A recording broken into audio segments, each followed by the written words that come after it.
where each week we select from a menu of topics for a focused discussion with an industry expert to provide insights that can impact your business's growth. With your host, Angelo Ponzi. Hi, I'm Angelo Ponzi, your host here at the Business Growth Café, and thank you for joining us.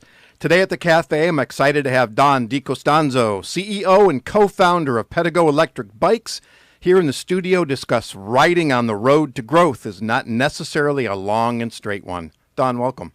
Thank you.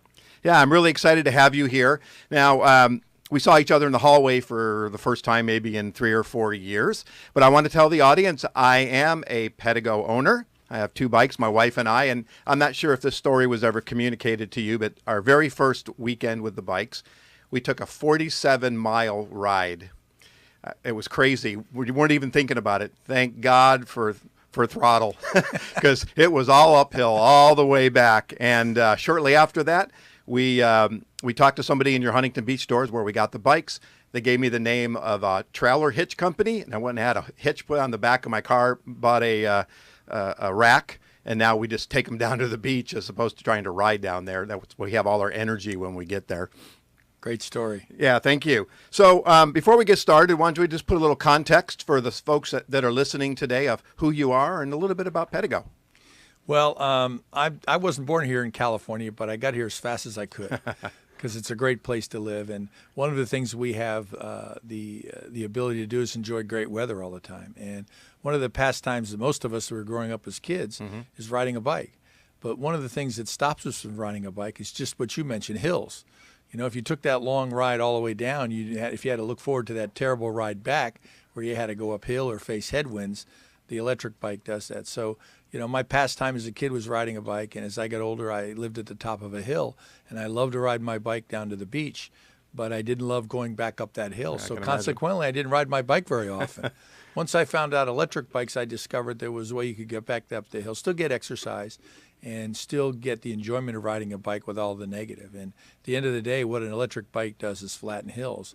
And I ditched my long career in the automotive industry and started in the electric bike business relatively late, 30 years in automotive, and to switch over to bicycle industry was a bit unusual, but it was the best decision I ever made because now I have the opportunity to sell recreational fun. Yeah, absolutely. And that's kind of your mantra, hello fun, right? Yeah, at the end of the day, you know, we have bicycles and they're cool but the bottom line is people don't buy them because it's a bike. They buy it because they have fun on the bikes. And the experience you related, I hear every day, things you wouldn't have done previously, places you can explore. We've got fabulous bike paths around here. As we get older, we don't have the same stamina and agility and maybe desire to go out and do what we might have done when we were in our teens or in our 20s. But as we get older, we find we can still do these things. Yeah, that's what I love about the bike. There's always that confidence, at least for me, that I know I can get back, depending on how far I go.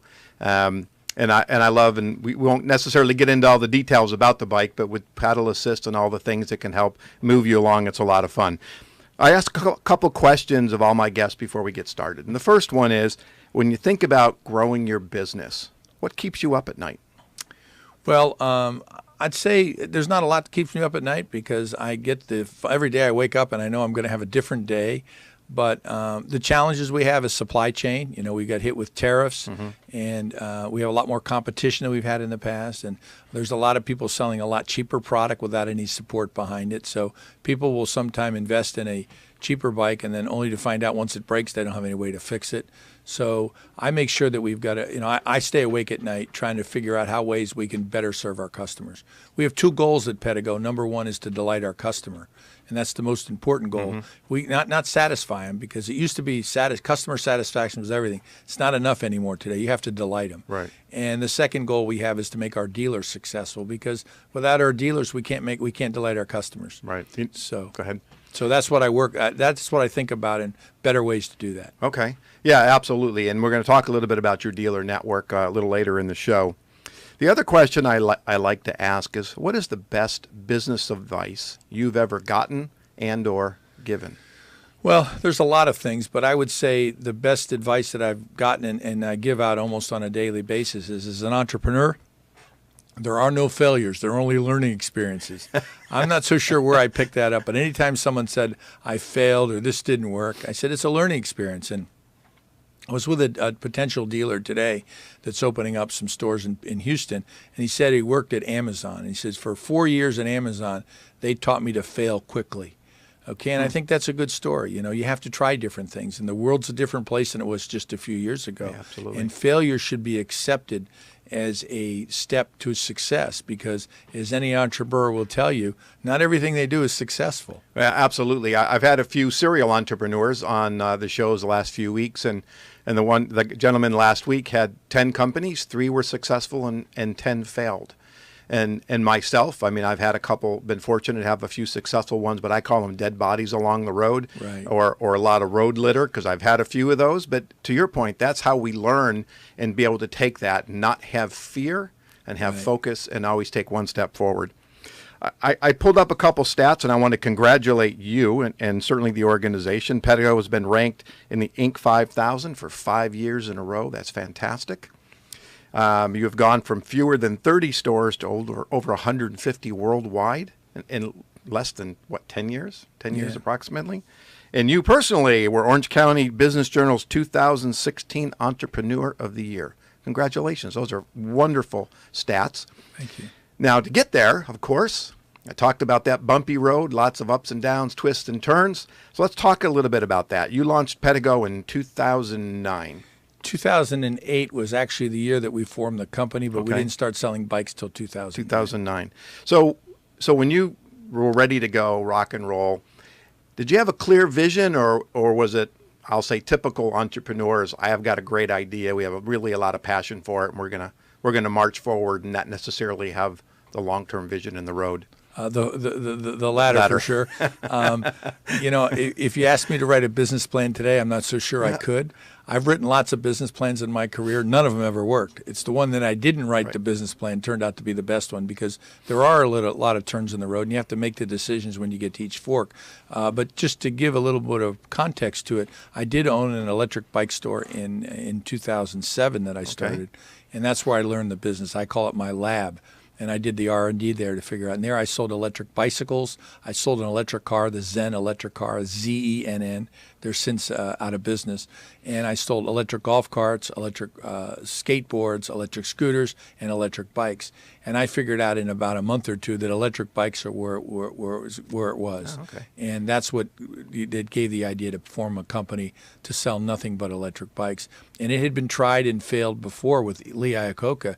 He had raised $50 million to start an electric bike company called EV Global Motors in 1998. And in 2003, they went bankrupt, and they failed for a lot of reasons. But it was important for me to understand why he failed. Right. And there were about 5 reasons why he failed, and I understood each one of them. And I went in there with a wise open to make sure I didn't make the same mistakes that he made. Okay. So not a written plan per se, but you certainly did your homework. And I always encourage the audience and the people that I deal with, you have to understand your customer. You have to understand the competition and look at what's been successful. There's I think it's Bon Jovi's it says the road is clear in the rearview mirror, right? And it's so true that, but my wife would say, don't look back unless you plan on going there.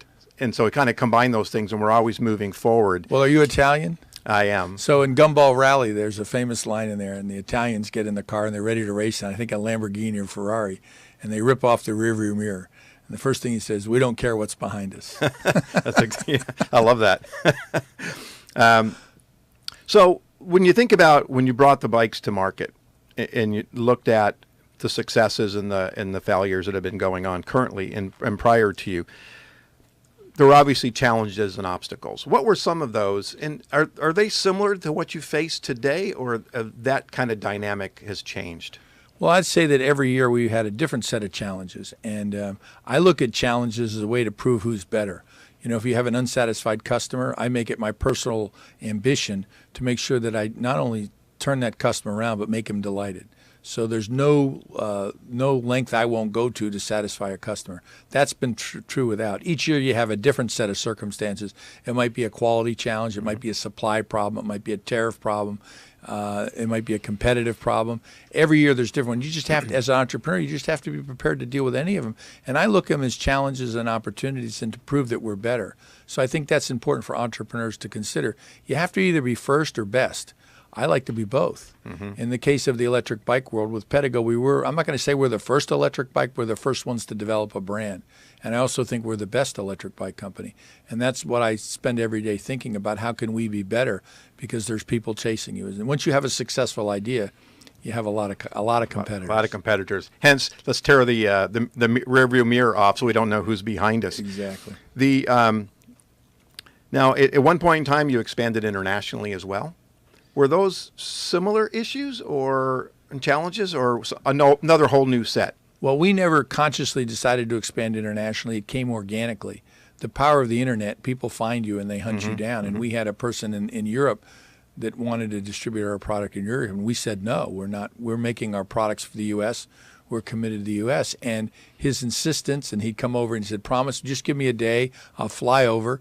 And on Thanksgiving Day, I think in 2010 or 2011, a guy came over here from Europe and spent the day with me, and he was willing to give me $150,000 and buy a container of our bikes. And I said, well, that's a no-lose proposition. So he gave him the money, we sold him the bikes, and that set up our European distribution. So now we have bikes in Ireland, England, France, Italy, and Spain, and Germany.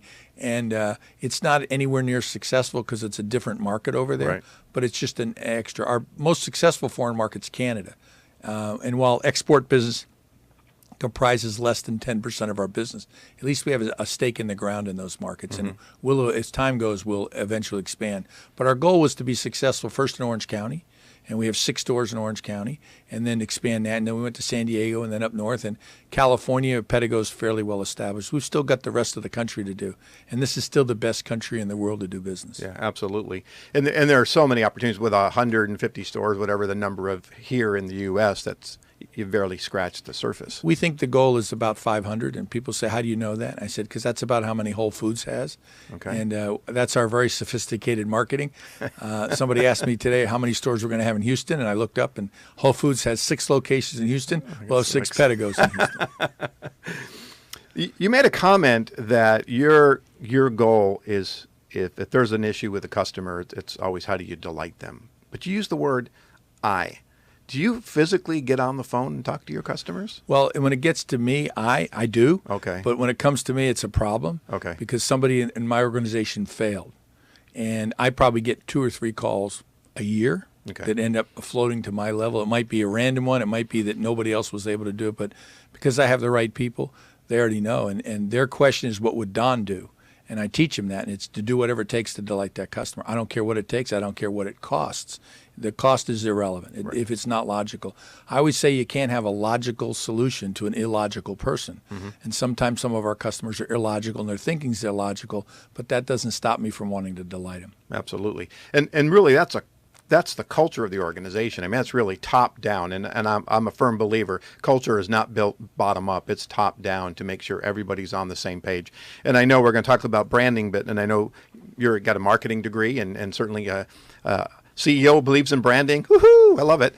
But it's really important that the message and the way you communicate is carried out not only within your organization, but the challenge, of course, is how do you carry that out into 150 dealers?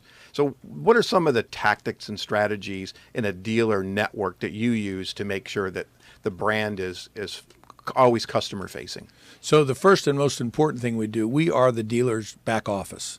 Anything he needs from us, graphic design, help with Google AdWords, social media, we have the resources to provide him that. So we give that dealer everything that he needs to be successful, all the tools he needs. Because I have a marketing degree and I came from a sales world, I believe it's the marketing department's job is to give the sales department every tool they need to be successful. Yeah. And if I were going to go out and build a house and I was going to build it out of lumber, I'd make sure I had a very good air gun. I wouldn't be doing it with a hammer and nails, right? You'd get a gun and a good compressor to shoot. I think marketing's the same way. You've got to have the right tools in order for them to be successful. The other thing that is probably our most powerful tool is every year we have a dealer meeting with all of our dealers. We host them here in California. We've had them in Orange County for the most part. We've had one in Palm Springs. But they come together, and I like to call it's the best 2 days of my life because all the dealers come together. They're friends. They revisit from the last time they were there. They exchange ideas. They may swap lies. They do a lot of things that build a camaraderie, and that carries them all throughout the year. And then we follow that up now with weekly conversations with them on the phone on Tuesday mornings at 9 o'clock. We get on the phone. Nice. We do essentially a podcast with them to explain what's going on, what's new, what's working, and what's not working, and introduce new tools to them. Okay. Do you have a dealer community where the dealers actually communicate with each other? We do. We have a Facebook page where they have their own channel, if we will. We don't intercede in it, but we monitor it and see if there's things that we need to be aware of that we find out. Sometimes we find out what's going on that. And so it's just another tool that we have thanks to the internet. Right. I tell clients, I said, your simplest and easiest and least expensive way to learn something is listen to your customer service department. Because if you've got consistency, then you've got a problem and you should be dealing with it and not just leave it up to the individuals, but capture that information and utilize that information to ensure that, to your point, you're delighting your customer. I agree with that. Yeah. So you have dealers. Now, the first reaction would be franchising. But that's not the route you took. You took licensing. So let's talk a little bit about that. Well, that's a significant strategic decision we made, and every day I live with that, and I'm glad I did and made the right decision. We decided at one point we wanted to franchise the business. We had 5 or 10 stores, and we went to a company in Chicago called iFranchise Group. And for about $125,000, they will consult with you, advise you, give you the tools you need to go franchise. So I approached them when we had about 10 stores. They said, come back when you have 20 or 30. You don't have quite enough. So I called them back when we had 50. And they said, where have you been? I said, I don't know. It just kind of got away from me. And we looked at the possibility of franchising and went through the whole process. And the CEO of the company told me, only 95% of the companies that take this next step actually franchise. 5% decide not to franchise. And I said, well, why would they spend all this money and all this time and do it? Well, I found out because we ended up being one of the 5%, 5%. And the main reason we did it is we felt it created an adversarial relationship with our dealers. And my business partner came to me and said, we can't do this. In the middle of training, by the way, we've already spent $125,000. We're into now filing our franchise disclosure documents. He said, did you hear what they said? We have to have all these rules. He said, you don't like rules. He says, we're going to have to fire you. So at the end of the day, I said, you're right. And so we made the decision then to become, we talked to our attorney. He said, well, the other option you have is to be a licensee. So in essence, what we do is we license our name in exchange for exclusivity. So if you're a Pedego store and you can only sell Pedegos, you can't sell another brand. If you choose to sell another brand, you're no longer a Pedego store. So our name goes up and we give them all the support. If they choose not to be a Pedego store, then they can go out and sell other brands, but they're not going to sell Pedego. Okay, well, that makes a lot of sense. And you're right, that is a strategic decision. I've been fortunate. I worked with a lot of different restaurant chains that franchise, and it's another whole podcast to talk about some of the issues and problems of franchising. But you still have to make a decision on who gets the license. And I found an interesting, in one of the articles I was reading about you, or maybe it was just on franchising. I think it was like franchising versus licensing. And it said that 50 people over 50 have a higher degree of success than people kind of under 50. And also, when I looked at your model, you tend to look at folks that are 50 plus, maybe in retirement, their second career versus 20s and 30s and things like that. So explain why kind of that older demographic makes more sense for you from a licensing standpoint. Well, I can tell you, we do have some younger licensees now that are doing a very good job, but 80% of our people are over 50, and there's a couple things that come into play here. Number one is I'm most proud of the accomplishment of making a lot of people entrepreneurs. Being an entrepreneur, I take a lot of pride in making other people entrepreneurs. Mm-hmm. And many of our store owners have never been in business for themselves. They work for corporate work, and they don't even know so much as they have to file for an LLC and the different steps they do. So we handhold them through the whole process. Some don't need it. Some are great experience, and they do it all by themselves. But most of them need to help them pick out a location, help them negotiate the lease, go through all the steps, get an accounting system installed, help them with everything along the way. So that's a big part of it. And we find the people a little more mature that have been around business a little bit understand the value of that more so than anything. But more importantly, our demographic is over 50. So somebody who's 60 or 70 relates better to somebody who's 60 or 70 than somebody that's 20 or 30. Mm-hmm. And that's the problem the bike industry is having. Most of the people who work in a bike shop are much younger, and they don't get the electric bike because they've got all the stamina and the strength to go out and ride a regular bike. They somehow think we're cheating. But they don't realize someday they're going to get older and they're going to enjoy the fact that having a little bit of motor help you up the hill is a good thing. Yeah, no, absolutely. You said something that reminded me as my wife and I were riding one day, and these younger guys on 10 speeds, whatever, came zipping by us, and one of them yelled, "Cheater!" And I always wonder who we're cheating. Are we cheating them? Yeah. I mean, I just say, when you're cheating, you got to be cheating somebody who you're cheating. Yeah, and I'm yelling back, "I'm pedaling." Now,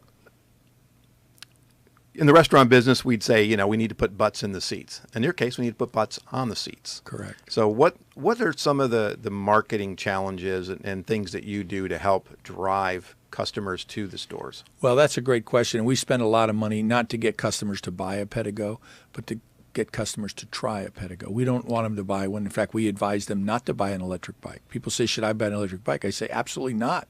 Don't buy one. Go rent one first and decide it's for you. Mm-hmm. And we find, by and large, most of our customers start out by going into a store, renting a bike, and then saying, wow, these are great. I'd like to buy one. And even more important than that, that's how we've gotten about 90% of our dealers. The dealer that was in this morning that's going to be opening in Houston, they test rode them at our store in Scottsdale. In fact, they got there at 10 o'clock in the morning because the store opened at 10, and they walked in and said, I think we're out of bikes. But they found 2 bikes for them to rent, and they rented all that day, and they loved it. And they said the only reason they went home is because the sun was going down. And they went back and then decided that this was a business that they wanted to be in. So, we do want to get butts on the seats. We want to get people to try them. And we have 100 and some odd locations. They all rent them. You can go in there and try one. If you just want to try it for a few minutes, that's free. If you want to ride it for a few hours, which I recommend you do, there's a small charge for that. But it gives you the experience to say, wow, this is for me, or no, this is the dumbest thing in the world. And I got that experience because I rented a Chrysler 300 15 years ago when I flew into, interesting enough, Scottsdale, and I drove that car around town for 3 or 4 days, and I loved it. And I never went home and bought a Chrysler 300. 3 years later, I bought another Chrysler 300, and then about a year later, my dad needed a new car, and I recommended a Chrysler 300. So that one rental experience turned into me spending $100,000 on a Chrysler 300, which I never would have done had I not rented one. Yeah, absolutely. And your description of how you get customers is exactly what happened to us. We went down, we rented them for a day, and just came back and said, okay, we're getting some. Right. Yeah. Otherwise, I would have... Electric bike, you would have scoffed at. Who wants one of those things? Yeah, exactly. Well, I'm getting flashed over here. Believe it or not, we got about 3 minutes left. Man, we needed like 3 hours. In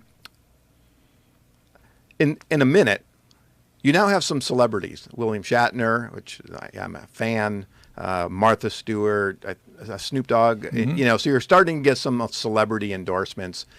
But Shatner was a customer. Well, all of our 100% of our celebrity endorsements have come organically. They started as customers. Shatner started as a customer. Bill and I have become good friends since then, and he's introduced me to obviously other celebrities. Martha Stewart became a customer organically into our store in Bar Harbor, Maine, and we since connected the two of them together, and we're going to be on one of their shows coming up. Bill's going to be on Martha and Snoop's Potluck Kitchen coming up in June, and on that show there'll be a surprise reveal there, and it has to do with Pedego. That's all I can say. So all right. The celebrity thing has been awesome because they're authentic. Bill got them for all his whole family has Pedegos. He's done commercials for us. He's totally authentic. We don't have any celebrities unless they're authentic, unless they're really in love with the brand. Okay, fantastic. So I think this is probably my last question.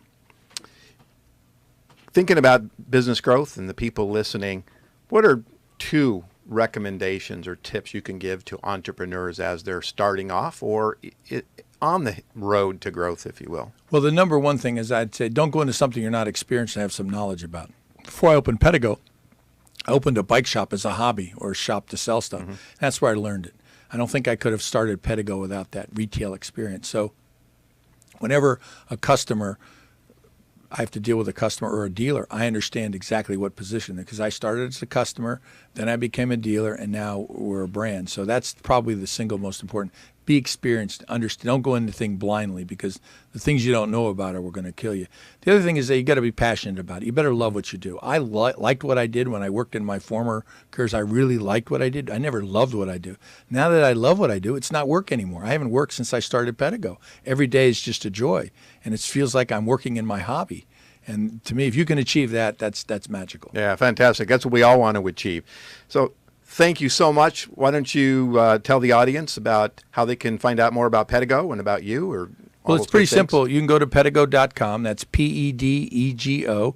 And there you can locate a dealer near you. And I suggest you go in there and look at the bikes. And if you're so inclined to try one and rent one out, and if you tell them Don sent you, they'll give you an hour free rental. So there you go. Bill Shatner would tell you the same thing. Send them in the store, use his name or my name, and they'll give you a 1 hour free rental so you can try them out. All right, I love that. And I also want to give, you're going to be on June 13th, the Executive Next Practices. I think it's a workshop called the 2019 Growth Summit, Innovation to Drive Enterprise Growth over at the UCI Cove. So I encourage you listeners to come see Don, and as well as a myriad of other business professionals that day.